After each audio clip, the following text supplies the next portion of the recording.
Bapak Ibu, pada kesempatan kali ini kita akan mencoba memaparkan terkait dengan penyusunan peta proses bisnis berdasarkan Permenpan RB nomor 19 tahun 2018.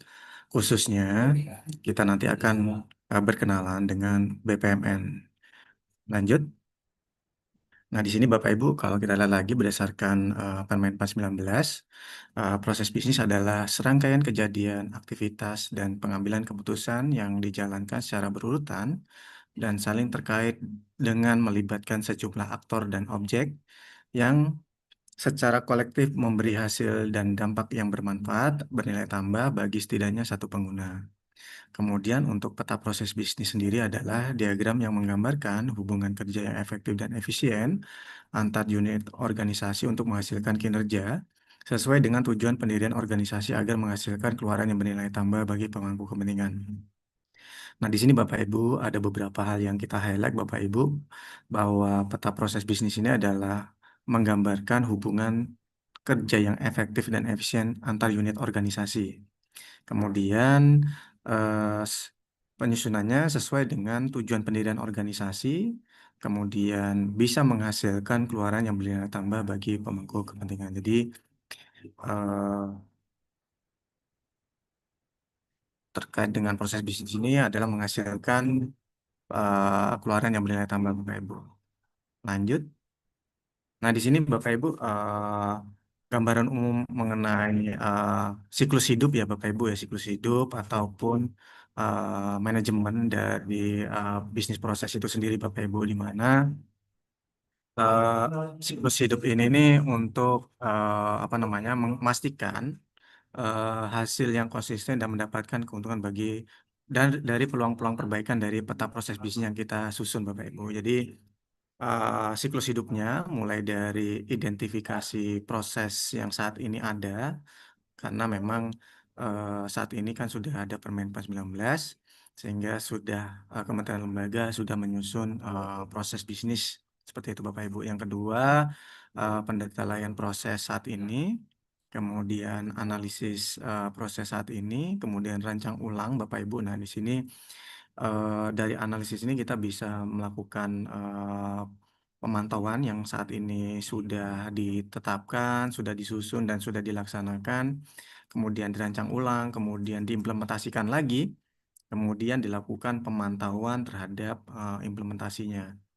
Kemudian dari pemantauan ini kita juga bisa melakukan evaluasi dan menyusun re-engineering kembali dari proses bisnis yang kita susun Bapak Ibu. Lanjut. Nah, di sini Bapak Ibu cascading ataupun turunan ya Bapak Ibu ya dari proses bisnis sendiri itu sendiri. Yang pertama adalah kita melihat nih Bapak Ibu kebijakan, rencana strategis kita apa, tujuan dari organisasi kita apa. Kita eh, menentukan sasaran-sasaran apa yang akan kita tuju, kemudian apa namanya? Kita susun prosesnya untuk mencapai sasaran-sasaran yang telah kita tetapkan ya Bapak Ibu. Jadi proses-proses tersebut untuk mencapai sasaran-sasaran yang telah kita tetapkan sampai dengan turunnya kepada SOP Bapak Ibu. Dari proses-proses bisnis yang telah kita susun, kita bisa menyusun SOP-SOP yang lebih teknis, lebih detail, pelaksanakan aktivitas-aktivitas di unit organisasi. Lanjut. Nah, di sini Bapak Ibu, keterkaitan antara proses bisnis dengan implementasi kebijakan Bapak Ibu dari dalam penyusunan struktur organisasi Bapak Ibu, kita memetakan terlebih dahulu mandat peraturan perundang-undangan, kemudian kita menyusun sasaran strategis dan tujuan organisasi. Dari sasaran strategis dan tujuan organisasi ini kita juga bisa membutuhkan tugas fungsi, struktur organisasi, dan proses untuk melaksanakan atau untuk mencapai tujuan organisasi itu apa saja. Nah, di sini seharusnya tugas fungsi, bisnis proses, dan struktur organisasi ini saling saling keterkaitan Bapak Ibu. Kemudian turun ke analisis jabatan, uraian jabatan, spesifikasi jabatan, dan terakhir adalah ke SDM-nya, yaitu pemangku jabatannya, seperti itu Bapak Ibu. Sehingga di sini kalau kita lihat lagi sangat penting sekali terkait dengan bisnis proses, tugas fungsi, dan struktur organisasi eh, untuk menjadi satu kesatuan. Lanjut. Nah, ini Bapak Ibu mungkin beberapa hal yang perlu kita pahami dalam penyusunan peta proses bisnis. Referensi penyusunan proses bisnis itu sendiri, mulai dari peraturan perundang-undangan, mulai dari undang-undang sampai dengan perda ya Bapak Ibu ya. Itu bisa menjadi dokumen kita dalam menyusun peta proses bisnis. Kemudian klasifikasi proses, ada proses utama, kemudian manajemen atau pendukung, kemudian ada proses lainnya. Kemudian kita harus mengidentifikasi supplier kita siapa, stakeholdernya, kemudian input yang akan kita proses apa, kemudian yang terpenting adalah proses-proses itu sendiri, kemudian output yang dihasilkan seperti apa, dan stakeholder atau customer yang yang akan mendapatkan eh, layanan dari instansi kita. Nah, ini kita perlu petakan Bapak Ibu. Kemudian ada keterkaitan proses di mana yang pertama ada peta relasi, kemudian ada peta lintas fungsi. Nah, nanti dari supplier, input, proses, output, customer akan tergambarkan di peta lintas fungsi. Seperti itu Bapak Ibu. Jadi eh, organisasi-organisasi apa saja yang kita apa namanya kita tetapkan untuk menjadi nanti pelaksana-pelaksana di peta lintas fungsi seperti itu Bapak Ibu. Lanjut. Kemudian ada ini Bapak Ibu telah kami sampaikan di situ tadi ada proses utama, kemudian proses pendukung dan manajemen, ada proses lainnya. Di sini proses utama itu adalah proses yang menciptakan aliran nilai utama Bapak Ibu, yaitu berperan langsung dalam memenuhi kebutuhan pengguna eksternal dan internal. Jadi memang berkaitan langsung dengan stakeholder kita. Kemudian ada proses pendukung dan manajemen di mana proses ini untuk mengelola operasional dan manajemen, memastikan proses ini berjalan dengan baik. Jika tidak ada proses pendukung dan manajemen, maka proses ini dapat berjalan tidak baik seperti itu ya Bapak Ibu ya, kurang optimal seperti itu. Kemudian ada proses lainnya, proses yang tidak memiliki kaitan langsung dengan proses inti, namun menghasilkan nilai manfaat bagi pemangku kepentingan eksternal. Jadi opsional ya Bapak Ibu ya untuk proses lainnya.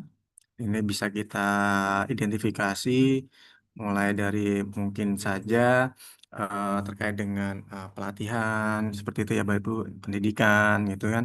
Itu tidak memiliki kaitan langsung, namun memberikan menghasilkan nilai manfaat yang untuk kepentingan eksternal seperti itu Bapak Ibu. Lanjut.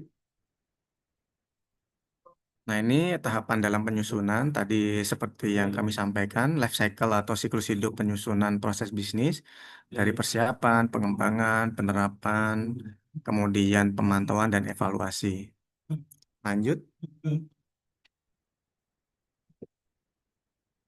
Nah, di sini Bapak Ibu berdasarkan Permen 419 2018, jadi memang ada dua Bapak Ibu penggambaran atau metode penyusunan peta proses bisnis. Yang pertama adalah menggunakan leveling atau BPMN. Kemudian yang kedua adalah menggunakan gambar peta atau flowchart. Mungkin lanjut kita sedikit perbandingannya. Nah, di sini Bapak Ibu, perbandingannya kalau kita menggunakan BPMN, Bapak Ibu, notasinya itu notasi standar internasional ya Bapak Ibu ya. Kemudian mampu menggambarkan logika proses secara lebih eksplisit karena memang nanti akan lebih detail karena menggunakan leveling Bapak Ibu.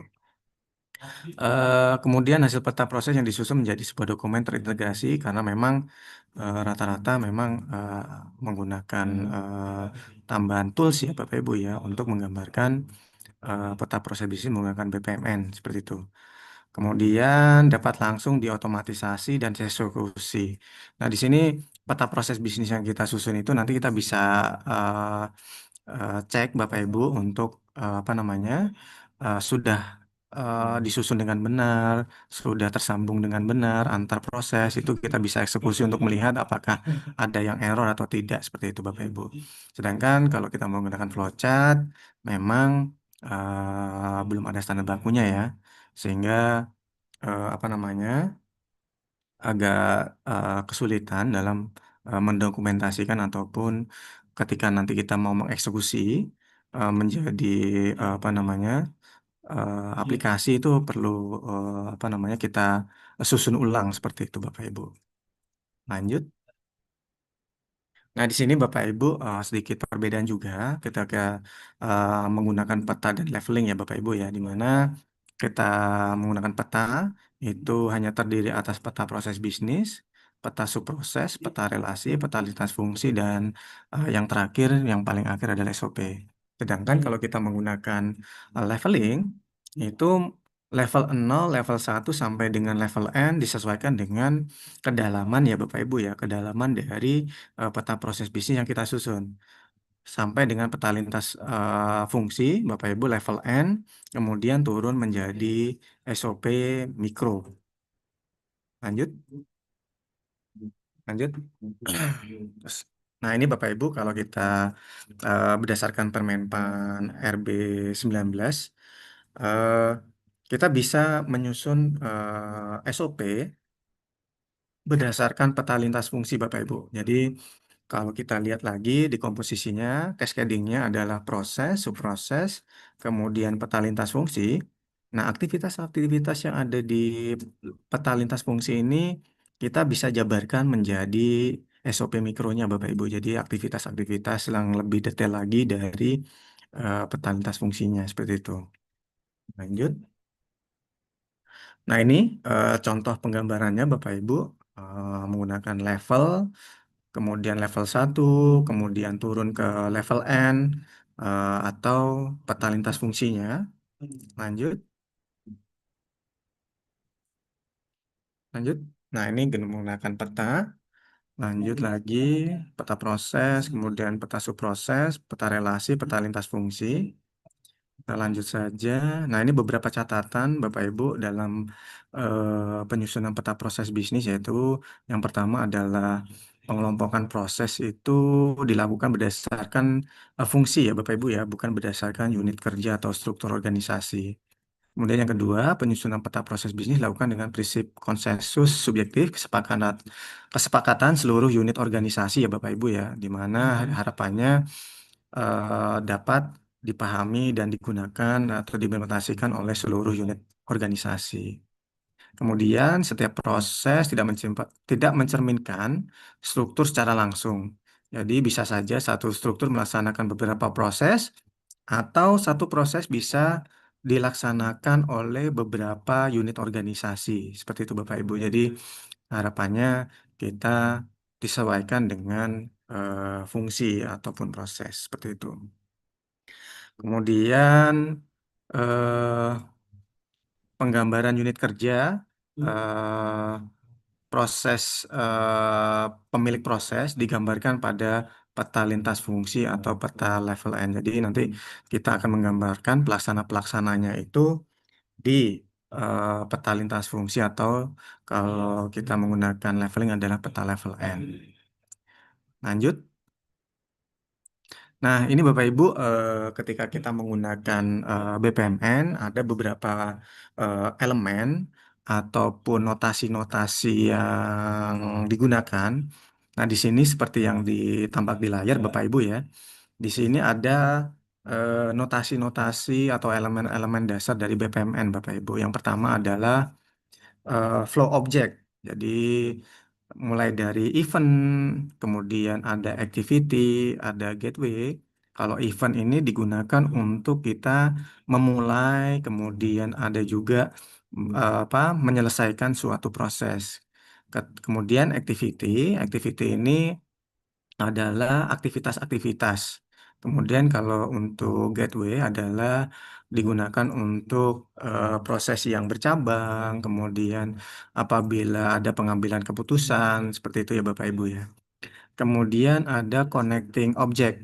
Yang pertama adalah sequence flow. Nanti ini anak panah yang menghubungkan antar aktivitas nih Bapak Ibu. Jadi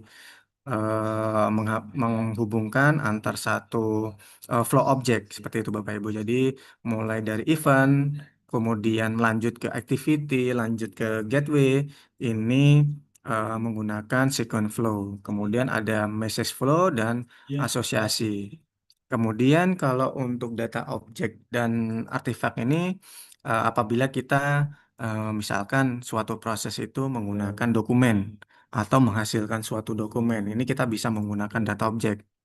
Kemudian kalau untuk data store, apabila suatu proses ini kita menggunakan apa namanya suatu aplikasi, kemudian ataupun database, itu kita bisa menggunakan data store, Bapak Ibu. Kemudian untuk swim lanes, di mana yang pertama adalah lane itu sendiri, swim lane untuk menggambarkan prosesnya, di mana nanti untuk apa ya istilahnya ya, menaruh lane-lane, nanti lane-lane ini adalah untuk aktor-aktornya, seperti itu Bapak Ibu. Lanjut. Nah, ini apa namanya keterangannya ya. Tadi sudah kami coba jelaskan untuk event, activity, gateway, sequence flow. Lanjut lagi. Nah, kalau untuk yang apa namanya menggunakan event nih Bapak Ibu, kalau kita lihat lagi beberapa tools yang bisa kita gunakan dalam penyusunan peta proses bisnis, ini kita sangat banyak ya Bapak Ibu ya. Ada timer ketika suatu proses itu dimulai apa namanya menggunakan waktu. Kemudian message start ketika kita memulai suatu proses menggunakan pengiriman suatu pesan seperti itu. Kemudian ada yang intermediate ketika suatu proses ini berhenti sementara. Kemudian kalau yang merah ini Bapak Ibu, ini untuk menyelesaikan suatu activity seperti itu. Lanjut. Ini kemudian ada activity Bapak Ibu. Yang pertama ada task dan subproses. Nah, di sini Bapak Ibu untuk suatu proses ketika nanti apa namanya turun menjadi proses level selanjutnya, kita bisa menggunakan subproses. Jadi nanti ketika masih ada proses di bawahnya, Bapak Ibu, level 1, level 2, level 3, itu kita bisa menggunakan elemen subproses Bapak Ibu yang ada tanda plusnya seperti itu. Kemudian ketika activity-nya tidak terdapat apa namanya level selanjutnya, kita bisa menggunakan task dan sangat banyak ya untuk activity ini ya Bapak Ibu ya. Mulai dari user task nih, misalkan suatu proses ini dilakukan secara manual seperti itu Bapak Ibu. Jadi kita bisa eh, sesuaikan kebutuhan dari activity-activity yang ada di proses bisnis seperti itu. Lanjut. Nah, di sini ada gateway menggambarkan setiap keputusan atau distribusi aliran dalam suatu proses. Di sini ada parallel gateway, kemudian exclusive gateway, inklusif. Ini sangat banyak sekali ya Bapak Ibu ya kegunaannya. Lanjut. Nah, ini Bapak Ibu ada swim lane, di sini ada pool. Pool itu yang atas ya Bapak Ibu ya.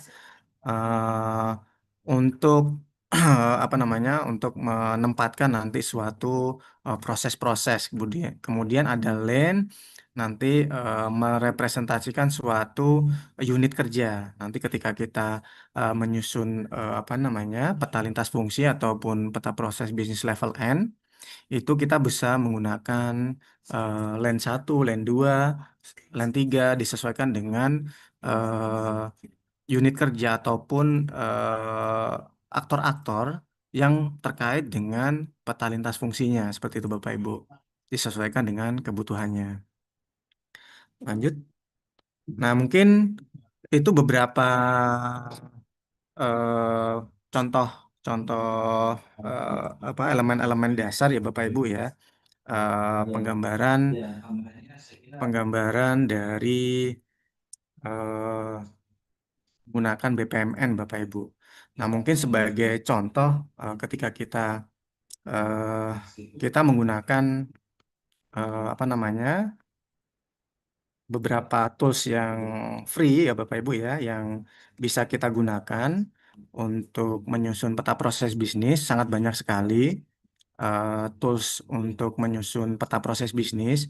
Di sini kami mencoba untuk memakai tools yang apa namanya bisa kita unduh secara free. Mungkin memang fasilitasnya apa namanya terbatas.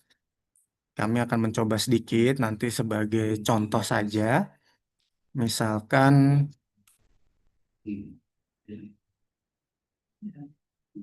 ya, mungkin kita bisa mungkin proses apa namanya? Kita contoh penggunaannya saja ya Bapak Ibu ya. Mungkin kita bisa menyusun proses bisnisnya dulu ya Bapak Ibu ya. Misalkan Kementerian Pan RB misalkan kelembagaan. Nah, kelembagaan ini suatu prosesnya. Kemudian kita akan menyusun subprosesnya Bapak Ibu. Ini kita tinggal edit subprosesnya. Nanti kita akan apa namanya ke level selanjutnya nih Bapak Ibu. Misalkan tadi penataan kelembagaan ada dua, penataan organisasi, kemudian ada penataan tata laksana, misalkan seperti itu. Kemudian kita akan menyusun peta level N-nya Bapak Ibu. Peta level N-nya adalah eh, peta lintas fungsinya ya Bapak Ibu ya. Nah, peta lintas fungsinya kita bisa susun Bapak Ibu untuk lane-nya, untuk menempatkan aktor-aktornya Bapak Ibu. Kita bisa menyusun seperti ini, lane 1 mungkin menteri, kemudian ini deputi, seperti itu ya. Coba kita susun, misalkan saja kita mulai, kemudian kita memberikan arahan, kemudian di sini kita memproses,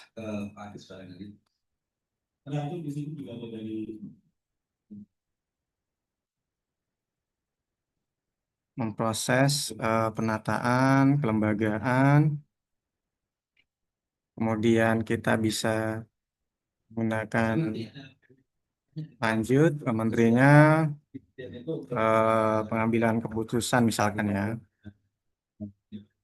Kemudian kita selesai seperti itu. Ini kita juga bisa menyusun peta proses bisnisnya seperti itu.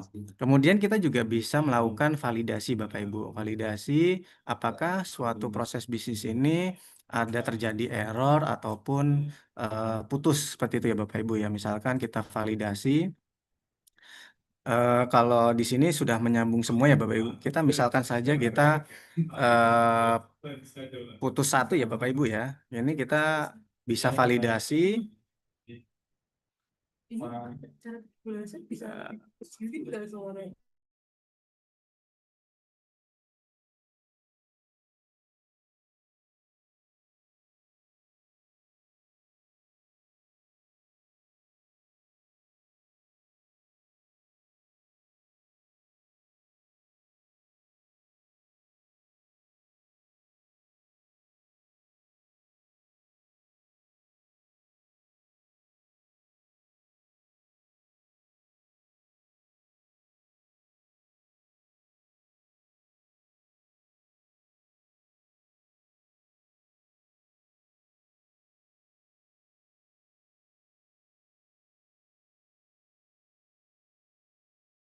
Ya mohon maaf Bapak Ibu, kami terputus tadi. Mungkin sekian Mbak Lady, Bapak Ibu yang dapat kami sampaikan. Mungkin kita bisa lanjutkan dalam sesi diskusi terkait dengan penyusunan peta proses bisnis dengan menggunakan metode PPMN.